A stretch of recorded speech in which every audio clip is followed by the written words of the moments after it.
Alright guys, what's up? On these TC85 and KTM SX85 forks, pretty super easy to disassemble. You're going to loosen up your cap, pull the assembly up. You're going to put a 7/8 or I believe a 24mm wrench. It's going to have to be ground down, or a thin wrench on that nut. Then you're going to put your other wrench on that top nut and you're going to spin this off.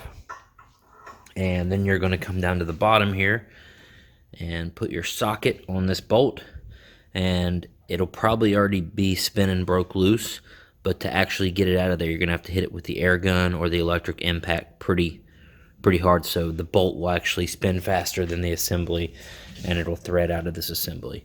And then once you get that off, you can pull this whole assembly out. Be careful, it will fall out, the spring will fall out, and you can pull that assembly out, and then you can put your fork tube back in a vise and remove your dust seal. And then you'll have to remove that circlip, which is a little more of a pain than the Japanese ones, but not too bad.